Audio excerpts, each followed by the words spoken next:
Next week marks 20 years since one of Chicago's more confusing and heartbreaking mysteries, the disappearance of the Bradley sisters. So it was July 6th of 2001. 10-year-old Tianda and 3-year-old Diamond vanished.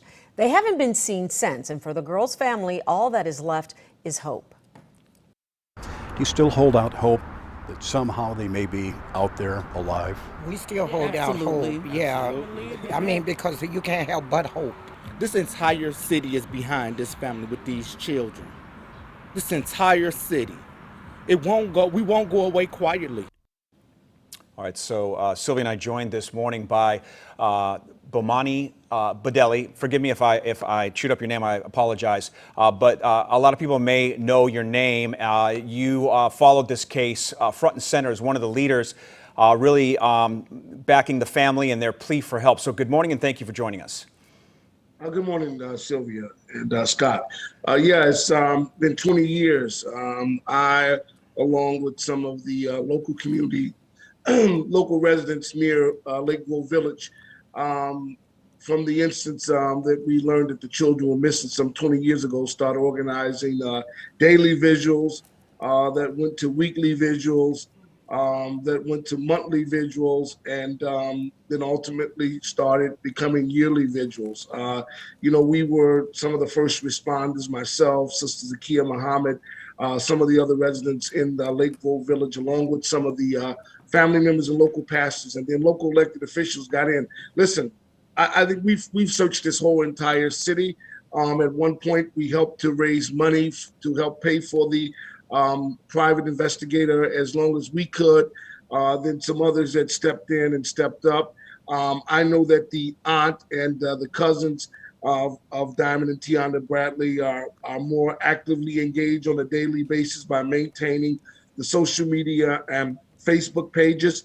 I just want to say that, we have not given up hope. And yes, on July 6th, we will stand with the family as we have in the past to number one, pray for peace, but pray that these girls are found safely and are brought back to the city of Chicago to their mother. Their mother lives in the local area. It's amazing that, when you think about 20 years, Tianda would be 30, Diamond would be 23. At that time I had 2 small daughters, and so they have a host of siblings. And I'm sure that their mother and their family just truly missed them. But so many people in our community who have prayed and have taken parts in these vigils that have not given up hope is hoping for a safe return. A lot changes and happens in 20 years. I'm sorry, go ahead. Well, I was going to say, Bomani, I'm curious because I remember when this first came out, and I am familiar with you as well as a result of this. But if you go back over the years, has there been any shred or any piece of hope, or are they looking at a certain area as a possibility as to what may have caused these 2 young girls to disappear? Yeah. Anything now? Well, I would just say, unfortunately, over the past maybe 5 years, there have been some false alerts, false alarms about sightings or individuals claiming to be them that was not. Which is very unfortunate, but no, not of any.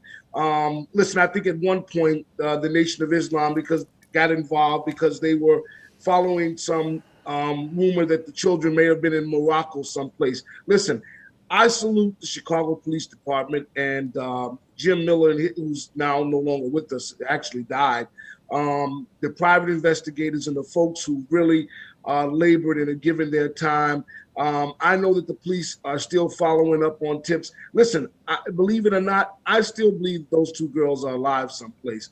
I just feel that. I don't feel that they've been met with any demise, but that's my internal optimism and hope. And so I'm going to keep praying. I'm going to keep supporting the family on July the 6th until, I have no more breath left in me.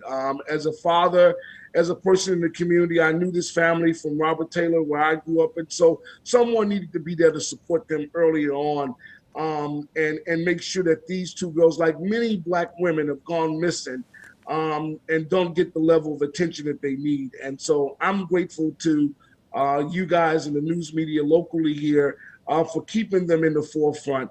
but just keeping all missing and exploited African American women in the forefront, because that's very important in these days and times. Well, Very especially when important. there are no definitive answers, they can't get closure.